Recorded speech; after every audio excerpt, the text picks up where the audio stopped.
Good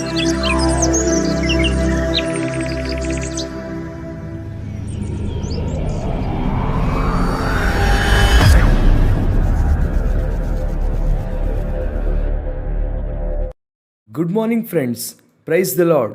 ಯೇಸು ಕ್ರಿಸ್ತನ ಉನ್ನತವಾದ ಶ್ರೇಷ್ಠವಾದ ನಾಮದಲ್ಲಿ ನಿಮ್ಮೆಲ್ಲರಿಗೂ ಹೃದಯಪೂರ್ವಕವಾಗಿ ಶುಭವನ್ನು ತಿಳಿಸುತ್ತೇನೆ. ಎಲ್ಲರೂ ಚೆನ್ನಾಗಿದ್ದೀರಾ?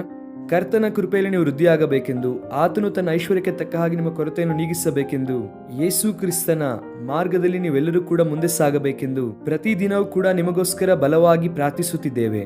ರಾಜಮಹೇಂದ್ರವರಂನಲ್ಲಿರುವಂತಹ ಕ್ರೈಸ್ಟ್ ವರ್ಷಿಪ್ ಸೆಂಟರ್ ಇಂದ ಮತ್ತು ಪ್ರಪಂಚ ವ್ಯಾಪ್ತಿಯಾಗಿ ವಿಸ್ತರಿಸಿರುವ John Wesley ministries prayer partners ಇಂದ ನಿಮ್ಮೆಲ್ಲರಿಗೋಸ್ಕರವಾಗಿ ಮತ್ತೊಮ್ಮೆ ಶುಭವನ್ನು ತಿಳಿಸುತ್ತಾ, ನಿಮ್ಮೆಲ್ಲರಿಗೋಸ್ಕರವಾಗಿ ನಾವೆಲ್ಲರೂ ಕೂಡ ಪ್ರಾರ್ಥಿಸುತ್ತಾ ಇದ್ದೇವೆ. ಕ್ರೈಸ್ತ ಜೀವಿತದಲ್ಲಿ ಪ್ರಾರ್ಥನೆಯ ಪ್ರಾಮುಖ್ಯತೆ ನಮ್ಮೆಲ್ಲರಿಗೂ ಗೊತ್ತು. ಪ್ರಾರ್ಥನೆ ಇಲ್ಲದೆ ಇರುವಂತಹ ಕ್ರೈಸ್ತ ನಿಜವಾದ ಕ್ರೈಸ್ತನಲ್ಲ. ದೇವರಲ್ಲಿ ಬೆಳೆಯಬೇಕೆಂಬುದಾಗಿ ಅಂದುಕೊಳ್ಳುವವರು, ಅನೇಕರಿಗೆ ಆಶೀರ್ವಾದಕರವಾಗಿರಬೇಕೆಂಬುದಾಗಿ ಬಯಸುವವರು ಪ್ರಾರ್ಥನೆ ಮಾಡಬೇಕು. ಮೊಣಕಾಲಿನ ಪ್ರಾರ್ಥನೆ ಮಾಡುವಾಗ ಅದ್ಭುತವನ್ನು ಕಾಣುತ್ತೇವೆ. ನಿಮಗೋಸ್ಕರವಾಗಿ ನಾವು ಪ್ರಾರ್ಥಿಸುತ್ತಾ ಇದ್ದೇವೆ ಅಂಡ್ ನಮಗೋಸ್ಕರ ನೀವು ಪ್ರಾರ್ಥಿಸುತ್ತಾ ಇರುವುದಕ್ಕೆ ನಿಮಗೆ ಕೃತಜ್ಞತೆಯನ್ನು ಹೇಳುತ್ತೇವೆ. ಈ ಸೇವೆಯ ಮೂಲಕ ಸತ್ಯ ಸುವಾರ್ತೆ, ದೇವರ ಖಚಿತವಾದಂತಹ ವಾರ್ತೆ ಅನೇಕರಿಗೆ ತಿಳಿಸಲ್ಪಡುತ್ತಾ ಇದೆ. ಅನೇಕರ ಹೃದಯ ತೆರೆಯಲ್ಪಡುತ್ತಾ ಇದೆ, ಕುಟುಂಬ ಕಟ್ಟಲ್ಪಡುತ್ತಾ ಇದೆ, ಯವನಸ್ಥರ ಜೀವಿತ ಸರಿಯಾಗುತ್ತಿದೆ. ಅನೇಕರು ದೇವರ ಕಡೆಗೆ ತಿರುಗಿ ಸತ್ಯ ಸುವಾರ್ತೆಯನ್ನು ಅಂಗೀಕರಿಸಿ ದೇವರಲ್ಲಿ ಬೆಳೆಯುತ್ತಿದ್ದಾರೆ. ಇದೆಲ್ಲದರ ನಿಮಿತ್ತವಾಗಿ ಸಕಲ ಸ್ತುತಿ, ಘನ, ಮಾನ, ಮಹಿಮೆಯು ದೇವರಿಗೆ ಮಾತ್ರ ಸಲ್ಲಲಿ. ಈ ದಿನ ದೇವರ ವಾಗ್ದಾನಕ್ಕಾಗಿ ಎದುರು ನೋಡ್ತಾ ಇದ್ದೀರಲ್ವಾ? ಎಸ್. ಯೆರೆಮೀಯನ ಪುಸ್ತಕ 1ನೇ ಅಧ್ಯಾಯ 8ನೇ ವಾಕ್ಯವನ್ನು ಓದೋಣ. ಈ ದಿನದ ವಾಗ್ದಾನಕ್ಕಾಗಿ the book of Jeremiah chapter 1 and verse 8. ಅವರಿಗೆ ಅಂಜಬೇಡ, ನಿನ್ನನ್ನು ಉದ್ಧರಿಸಲು ನಾನೇ ನಿನ್ನೊಂದಿಗಿರುವೆನು, ಇದು ಯೆಹೋವನಾದ ನನ್ನ ಮಾತು ಎಂದು ಹೇಳಿದನು. ಸ್ತೋತ್ರ ಹೇಳೋಣ ಒಂದು ಸಾರಿ ಎಲ್ಲರೂ ಕೂಡ ಸೇರಿ. ದೇವರ ನಾಮಕ್ಕೆ ಮಹಿಮೆ ಉಂಟಾಗಲಿ. ಹಾಲೆಲೂಯ. ನೀನು ಅವರಿಗೆ ಅಂಜಬೇಡ. ಯಾರು ಅವರು? ನಿನ್ನ ಜೀವಿತದಲ್ಲಿ ಯಾರಿದ್ದಾರೆ? ಈ ದಿನ ಯಾರಿಗೆ ಭಯಪಡುತ್ತಿದ್ದೀಯಾ? ಯಾರನ್ನು ನೋಡಿ ಕಳವಳ ಪಡುತ್ತಾ ಇದ್ದೀಯಾ? ಯಾರನ್ನು ನೋಡಿ ಆತಂಕ ಪಡುತ್ತಾ ಇದ್ದೀಯಾ? ಯಾರಾದರೂ ನಿನ್ನ ಮೇಲೆ ಸವಾಲು ಹಾಕಿದ್ದಾರಾ? ಯಾರಾದರೂ ನಿನ್ನನ್ನು ಬೆದರಿಸುತ್ತಿದ್ದಾರಾ? ಯಾರಾದರೂ ನಿನ್ನನ್ನು ಹಿಂಸೆಪಡಿಸುತ್ತಿದ್ದಾರಾ? ಕರ್ತನು ಮಾತನಾಡುತ್ತಾ ಇದ್ದಾರೆ. ನೀನು ಅವರಿಗೆ ಅಂಜುವಂತ ಅವಶ್ಯಕತೆ ಇಲ್ಲ. ಧೈರ್ಯವಾಗಿರು. ಯೇಸು ಕ್ರಿಸ್ತನು ನಿನಗೆ ಧೈರ್ಯವನ್ನು ಕೊಟ್ಟಿದ್ದಾರೆ. ಆತನಲ್ಲಿರುವಂತವರು ಬಹಳ ಧೈರ್ಯವಾಗಿರುತ್ತಾರೆ. ಯಾಕೆ ಭಯಪಡುತ್ತೀಯಾ? ಯಾರೋ ಏನೋ ಹೇಳಿದ್ದಾರೆ ನಿನಗೆ, ನಿನ್ನನ್ನು ಕೆಲಸದಿಂದ ತೆಗೆದು ಹಾಕುತ್ತೇನೆ ಅಂತಲೋ, ಅಥವಾ ವ್ಯಾಪಾರದಲ್ಲಿ ನಷ್ಟ ಉಂಟು ಮಾಡುತ್ತೇನೆ ಅಂತಲೋ, ನಿನ್ನ ಮೇಲೆ ತಪ್ಪಾದ ಪಿಟಿಷನ್ ಹಾಕುತ್ತೇವೆ ಅಂತಲೋ, ನಿನ್ನ ಮೇಲೆ ತಪ್ಪಾದ ಕೇಸ್ ಹಾಕುತ್ತೇವೆ ಅಂತಲೋ, ಯಾರೋ ನಿನ್ನನ್ನು ಯಾವುದೋ ಒಂದು ರೀತಿಯಲ್ಲಿ ಬೆದರಿಸುತ್ತಲೇ ಇದ್ದಾರೆ. ಬ್ಲ್ಯಾಕ್ ಮೇಲ್ ಮಾಡಲ್ಪಡುತ್ತಲೇ ಇದ್ದೀಯಾ? ಕರ್ತನು ಈ ದಿನ ನಿನ್ನೊಂದಿಗೆ ಮಾತನಾಡುತ್ತಿದ್ದಾರೆ. ನೀನು ಅವರಿಗೆ ಅಂಜಬೇಡ. ಯಾರು ನಿನಗೆ ಹಾನಿ ಮಾಡಬೇಕೆಂದು ಅಂದುಕೊಳ್ಳುತ್ತಿದ್ದಾರೋ, ಯಾರು ನಿನ್ನ ಹಿಂಸೆಗೆ ಗುರಿ ಮಾಡಬೇಕೆಂದು ಅಂದುಕೊಳ್ಳುತ್ತಿದ್ದಾರೋ, ಯಾರು ನಿನ್ನ ಪ್ರಾಣವನ್ನಾಗಲಿ, ನಿನ್ನ ಹಣವನ್ನಾಗಲಿ, ಅಥವಾ ನಿನ್ನ ಗೌರವವನ್ನು ಕಸಿದುಕೊಳ್ಳಬೇಕೆಂದುಕೊಂಡಿದ್ದಾರೋ ಅವರಿಗೆ ಭಯಪಡಬೇಡ.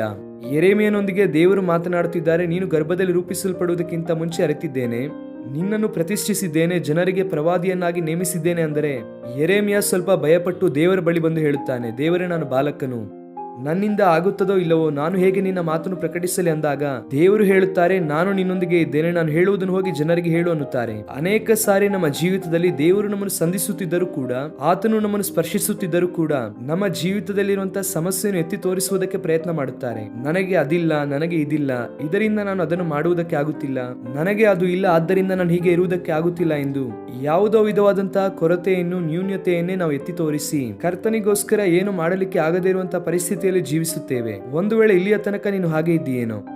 ಇಷ್ಟು ವರ್ಷಗಳ ಕಾಲ ನೀನು ಸಮಸ್ಯೆಯನ್ನು ಹಾಗೆ ಕಳೆದಿದೆಯೇನೋ? ಕರ್ತನು ಒಂದು ಬಾಧ್ಯತೆಯನ್ನು ನಿಮ್ಮ ಮೇಲೆ ಇಟ್ಟಿದ್ದಾರೆ.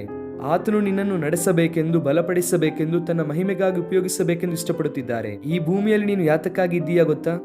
ಒಂದು ಉದ್ಯೋಗವನ್ನು ಸಂಪಾದಿಸಿ, ಒಂದು ಮನೆಯನ್ನು ಕಟ್ಟಿ, ಅಥವಾ ಒಂದು ಕಾರನ್ನು ತೆಗೆದುಕೊಂಡು ಆ ಕಡೆ ಈ ಕಡೆ ಸ್ವಲ್ಪ ತಿರುಗಾಡಿ ಆನಂತರ ಒಂದು ದಿನ ಸತ್ತು ಹೋಗಿ ಬಿಟ್ಟು ಹೋಗುವುದಕ್ಕೆ ಅಲ್ಲ ಅಲ್ವಾ?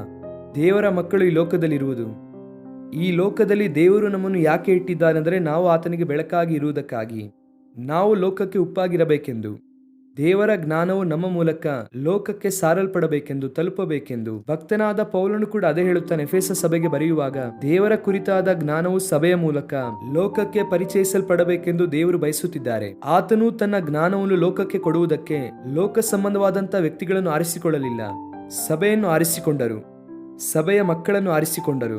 ಸಭೆಯಲ್ಲಿರುವಂತಹ ದೇವರ ಮಕ್ಕಳನ್ನು ಉಪಯೋಗಿಸುವುದಕ್ಕೆ ದೇವರು ಇಷ್ಟಪಟ್ಟರು. ಸಭೆಯ ಮಕ್ಕಳು ಯಾರಂದ್ರೆ ನಾವು ಆತನ ರಕ್ತದಿಂದ ತೊಳೆಯಲ್ಪಟ್ಟವರು. ಆತನ ರಕ್ತದಲ್ಲಿ ತೊಳೆಯಲ್ಪಟ್ಟಾಗ ದೇವರ ಸಭೆಯಲ್ಲಿ ಸದಸ್ಯರಾಗಿದ್ದೇವೆ. ನಮ್ಮ ಮೂಲಕ ದೇವರು ಲೋಕಕ್ಕೆ ತನ್ನ ಜ್ಞಾನವನ್ನು ಕೊಡಬೇಕೆಂದು ಇಷ್ಟಪಡುತ್ತಿದ್ದಾರೆ. ಕರ್ತನು ಯಾವುದಾದ್ರೂ ಒಂದು ಬಾಧ್ಯತೆ ಕೊಟ್ಟಾಗ ನಮ್ಮಿಂದ ಆಗುವುದಿಲ್ಲ ಅನ್ನುತ್ತೇವೆ, ಆದರೆ ದೇವರು ಹೇಳುತ್ತಾರೆ, ನಾನು ನಿನ್ನಿಂದ ಮಾಡಿಸುತ್ತೇನೆ, ನಾನು ನಿನ್ನೊಂದಿಗೆ ಇದ್ದೇನೆ. ಈ ದಿನ ಯಾವ ವಿಷಯ ನನ್ನಿಂದ ಮಾಡುವುದಕ್ಕೆ ಆಗಲ್ಲ ಎಂಬುದಾಗಿ ನೀನು ಹಿಂದೇಟು ಹಾಕುತ್ತಾ ಇದೆಯೋ, ಕರ್ತನು ಹೇಳುತ್ತಿದ್ದಾರೆ, ನೋ, ಮುಂದೆ ಇಡು, ಹೆಜ್ಜೆಯನ್ನು ಮುಂದೆ ಇಡು, ನಾನು ನಿನ್ನೊಂದಿಗೆ ಇದ್ದೇನೆ, ನಿನ್ನನ್ನು ನಡೆಸುತ್ತಿದ್ದೇನೆ. ನೀನು ಎಲ್ಲಿ ಸೋತು ಹೋಗುತ್ತಾ ಇದ್ದೇನೆ ಎಂಬುದಾಗಿ ಅಂದುಕೊಳ್ಳುತ್ತಾ ಇದೆಯೋ, ದೇವರು ನಿನ್ನನ್ನು ಅಲ್ಲೇ ಗೆಲ್ಲಿಸುತ್ತಾರೆ. ಎಲ್ಲಿ ತಲೆಬಾಗಿಸಿದ ಪರಿಸ್ಥಿತಿಯಲ್ಲಿದೆಯೋ, ದೇವರು ನಿನ್ನನ್ನು ಅಲ್ಲೇ ತಲೆ ಮೇಲೆತ್ತಿ ಮಾದರಿಯಾಗಿ ದೇವರು ನಿಲ್ಲಿಸುತ್ತಾರೆ. That's the power of God, that's the beauty of God. ದೇವರ ಪ್ರಣಾಳಿಕೆ, ಆತನ ಉದ್ದೇಶ ಅಷ್ಟು ಉನ್ನತವಾದದ್ದು. ನಿನ್ನ ಜೀವಿತದಲ್ಲಿರುವಂತಹ ಪ್ರತಿಕೂಲ ಪರಿಸ್ಥಿತಿಯನ್ನು ನೆನೆಸಿ ಅಳುತ್ತಾ ಇದ್ದರೆ, ದೇವರು ನಿನ್ನೊಂದಿಗೆ ಮಾತನಾಡುತ್ತಾ ಇದ್ದಾರೆ, ನಾನು ನಿನ್ನೊಂದಿಗೆ ಇದ್ದೇನೆ, ನಿನ್ನನ್ನು ಉದ್ಧರಿಸಲು ನಾನೇ ನಿನ್ನ ಸಂಗಡ ಇದ್ದೇನೆ. God is our deliverer. ಯಾವ ಸಮಸ್ಯೆಯಲ್ಲಿ ನೀನಿದ್ದರು, ಯಾವ ಕಷ್ಟದಲ್ಲಿ ನೀನಿದ್ದರು, ಯಾವುದೇ ಮುಳ್ಳಿನ ವಾತಾವರಣದಲ್ಲಿ ನೀನಿದ್ದರು, ಯಾವುದೇ ಗಾಯಗಳು ತಗಲಿ ಗಾಯವಾಗಿ ದಾರಿಯ ಪಕ್ಕದಲ್ಲಿ ಬಿದ್ದಿದ್ದರೂ ಸರಿ, ನಿನ್ನನ್ನು ಹುಡುಕಿ ಬಂದು ನಿನ್ನನ್ನು ಬಲಪಡಿಸಿ ಉಪಯೋಗಿಸುವಂತಹ ದೇವರು ಆತನು, ನಿನ್ನನ್ನು ಬಿಡಿಸುವಂತಹ ದೇವರು ಆತನು. ಕಳವಳ ಪಡಬೇಡ, ಅಧೈರ್ಯ ಪಡಬೇಡ, ಕರ್ತನು ನನ್ನನ್ನು ಮರೆತು ಹೋಗಿದ್ದಾರೆಂದು ಅಂದುಕೊಳ್ಳಬೇಡ. God is still working for you. ಆತನು ನಿನಗೋಸ್ಕರ ನಿರಂತರವಾಗಿ ಕೆಲಸ ಮಾಡುತ್ತಲೇ ಇದ್ದಾನೆ. Praise the Lord. ಕಣ್ಣು ಮುಚ್ಚಿರಿ ಚಿಕ್ಕ ಪ್ರಾರ್ಥನೆ ಮಾಡುತ್ತೇನೆ. ಪ್ರೀತಿಯುಳ್ಳ ತಂದೆ, ಈ ದಿನವೆಲ್ಲ ನಿಮ್ಮ ವಾಕ್ಯದ ಮೂಲಕವಾಗಿ ನಮ್ಮನ್ನು ಬಲಪಡಿಸಿದ್ದೀರಾ. ಎರೆಮೇನ ಹಾಗೆ ನಾವು ಕೂಡ ಅನೇಕ ಸಾರಿ ಇದು ನನ್ನಿಂದ ಆಗುವುದಿಲ್ಲ, ಮಾಡಲು ಆಗದು ಎಂಬುದಾಗಿ ನಮ್ಮ ಅಸಹಾಯಕತೆಯನ್ನು ಹೇಳಿಕೊಂಡು ನಿಮ್ಮಿಂದ ದೂರ ಹೋಗಿದ್ದೇವೆ. ನಮ್ಮನ್ನು ಕ್ಷಮಿಸಿರಿ. Father, help us, be with us and anoint us to depend on you Lord. ನಿಮ್ಮನ್ನೇ ಯಾವಾಗಲೂ ಅವಲಂಬಿಸುವಂತೆ ಸಹಾಯ ಮಾಡಿ. ನೀವು ನಮ್ಮೊಂದಿಗೆ ಇದ್ದೀರ, ಅದಕ್ಕಾಗಿ ನಿಮಗೆ ಸ್ತೋತ್ರ. ನಮ್ಮ ಪ್ರಿಯರು ಯಾವ ಬಂಧನದಲ್ಲಿದ್ದಾರೋ, ಯಾವ ಸೆರೆಯಲ್ಲಿದ್ದಾರೋ, ಯಾವ ಸಮಸ್ಯೆಯಲ್ಲಿದ್ದಾರೋ ಅವರನ್ನು ಬಿಡಿಸಿರಿ. ನೀವು ಬಿಡುಗಡೆ ಮಾಡುವ ದೇವರು, ಅದಕ್ಕಾಗಿ ಸ್ತೋತ್ರ ಹೇಳುತ್ತಾ ಯೇಸು ಕ್ರಿಸ್ತನ ನಾಮದಲ್ಲಿ ಬೇಡಿ ಹೊಂದಿಕೊಳ್ಳುತ್ತೇವೆ ನಮ್ಮ ತಂದೆಯೇ.